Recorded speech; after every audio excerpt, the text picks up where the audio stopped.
Muraho, mbanje kubasuhuza mbifuriza amahoro y'Imana. Ikaze kuri Cecile Show TV. Wowe ugeze kuri Cecile Show TV bwa mbere wiyumvemo ikaze. Aka kanya rero nifuje ko duteka isombe. Ni benshi bifuje ko isombe nakongera nkayisubiramo bakareba neza akantu ku kandi uko ngenda mbikurikiranya. Aha rero ngiye guteka isombe ingana n'ikiro kimwe.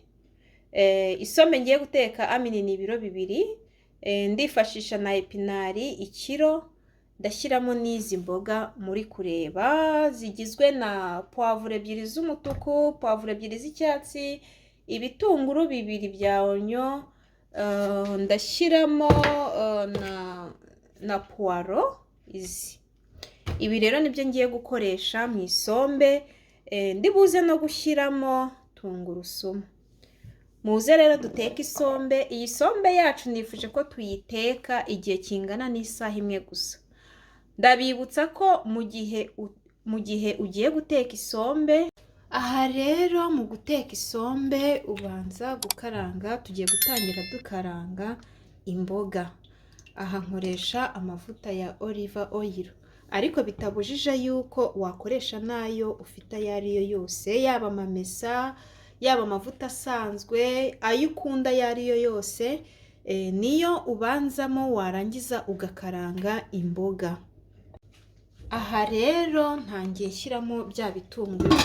Mu gushyiramo ibitunguru rero ntago bisaba ngo ukate ngo dutoya ngo ugire gute, uko wagikata kose kingana nta kibazo, kirashya. Amapavuro, nshyizemo pavuro y'icyatsi ndetse na pavuro y'umutuku. Ndanyuze mise nkurikizaho, ndangije ndavanga.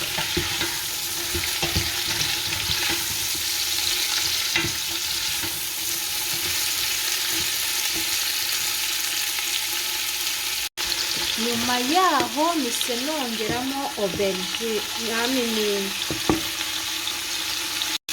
nyuma yaho mise nongeraho korojete. Aha ngaha nkoresheje korojete imwe. Nifuje kubereka akantu ku kandi. Mwe mukurikire iyi sombe, nzi neza ko izabaryohera. Muyiteke nk'uku neza ndimo kubereka. Ndabizeza ko mu isaha imwe n'iminota 30 gusa uba uriye isombe yawe kandi iryoshye. Tumaze gushyiramo korojete rero tugiye guhita dushyiraho ikibiringanya. Ikibiringanya nacyo ni kimwe nafashe. Ikibiringanya kimwe kinini. Ufite dutoya wakoresha tubiri. Ikibiringanya rero ni cyiza, gituma isombe yegerana kandi isombe ikagira gu iryoshye cyane. Mwabibonye ko imboga zacu ari nyinshi kandi ari nziza cyane. Murabibona zino mboga ukuntu ari nziza cyane, murazibona ni nziza cyane. Ubu tugiye kuzikaranga, nizimara gushya neza ndabereka ikigiye gukurikiraho. Aha rero nkurikijeho puwaro. Mbese imboga zose urazifata ukaziteranyiriza hamwe ukazikaranga neza, zamara gushya zimaze guhwana akaba ari gutekereza gushyiramo isombe. Aha rero tugiye gukaranga izi mboga zibanze zishya. Mbibutse ko gukaranga imboga uzikarangana n'umunyu. Ubu ngiye gushyiramo umunyu. Mwabibonye. Mu gihe uri gukaranga imboga rero, ku rundi ruhande uhateka boyiro n'inyama uri buze kwifashisha mu isombe. Ibi nibyo bidufasha kugira ngo isombe ishye vuba. Aha rero izi ni inyama nafashe natogosheje.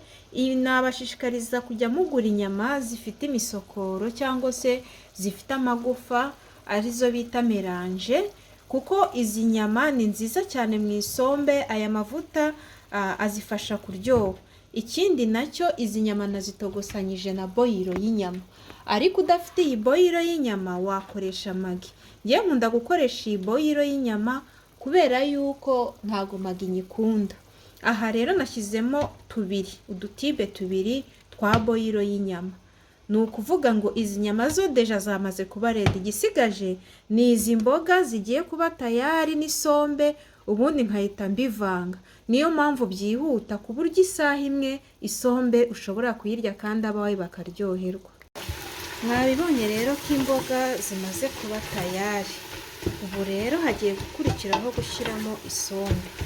Izi mboga rero nubwo twazikase ari binini binini biri buze kugenda bicagagurika. Aha tugiye gushyiramo rero isombe. Aha rero nk'uko mbibutse ko isombe nshyizemo ahangaha ndi gushyiramo ari ibiro 2, kuko agashashi kamwe kaba gafite amagarama 500, muri kubibona. Mwabibonye rero ngiye guteka isombe tuno dushashi 4, yumvikana ko ari ibiro 2 tugiye guteka. Mube hafi ndababwiza ukuri, mukurikire neza. Iyi sombe nimuyiteka gutya ndi kuyiteka nta kabuza muzaryoherwa pe, ndabibizeza. Urangije rero uhita uvanga. Mwabibonye isombe tuzigura ziri frozen, ariko nkamwe mubasha kubona iziri fresh murumva ko biba byoroshye kurushaho. Naho twebwe tuba dufite rero iziri frozen, iyo uri buyiteke nk'uyu munsi urayikuye muri firigo ukayiraza hanze, ku buryo ukayirazana ko hanze ya firigo, ntabwo mvuga hanze y'urugo, warangiza mu gitondo ubyuka usanga yabaye fresh. Nanjye rero nibwo buryo nifashishije. Aha ngiye guhita nkurikizaho epinari. Epinari muribuka ko ari ikiro kimwe, ni ukuvuga ngo iyo nza kuba natetse isombe ikiro kimwe nari gushyiramo epinari amagarama 500, ariko kubera ko isombe natetse ari ibiro 2, niyo mpamvu ushyizemo ikiro cya epinari. Aha rero kubera dushyizemo isombe, murabizi ko isombe igira ikibisibisi.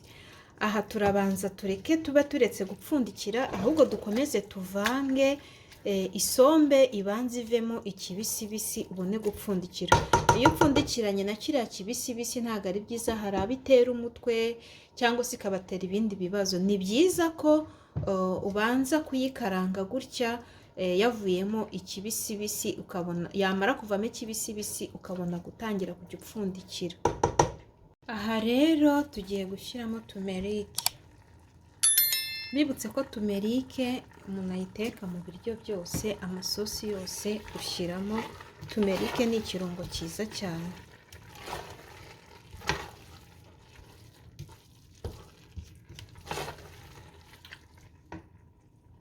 Tumerike nshyizemo inyanya. Mu isombe harimo abashyiramo inyanya, harimo abatazishyiramo, mbese biterwa n'uko wowe uyikunda. Washyiramo inyanya utazishyiramo nabwo nta kibazo. Ngewe rero nkunda isombe irimo inyanya, niyo mpamvu kenshi nkunda gushyiramo inyanya. Aha nimara gushyiramo inyanya ndavanga ndindire n'izi nyanya nazo zishye, kuko isombe yacu nayo ahubwo igiye kuba tayari mu minota mikeya cyane irabihiye. Mwabibonye ko imeze neza. Reba na za mboga zashwanyaguritse ntiwamenya ko nazishyizemo. Murabibona namwe imeze neza pe, sinzi ukuntu nabibasobanurira. Muzayigerageze ku muntu ukunda isombe rwose, iyi sombe azayiteke, ndayimushishikarije. Ubu rero hakurikiyeho gushyiramo inyama ndetse na ya sosi. Murabibona bimwe twatogosheje.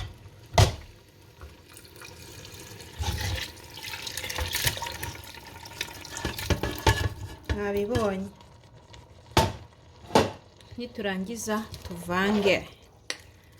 Mu kanya iraba ihiye, isaha imwe gusa nk'uko nabibabwiye pe, ntabwo irenzeho n'umunota.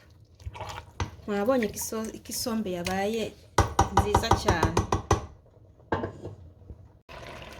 Tayari rero isombe tugiye gushyiramo ubunyobwa. Ku bantu batarya ubunyobwa bo rero bayireka gutya kuko ubu yahiye, ariko ngiye kubera nikundira ubunyobwa ngiye gushyiramo ubunyobwa. Nk'uko mubimenyereye ngiye nkoresha ubungubu bwa peanut butter. Ubu ngiye kugashyiramo kose gafite garama 350. Murabibona, ubu niko ngiye gushyiramo kose.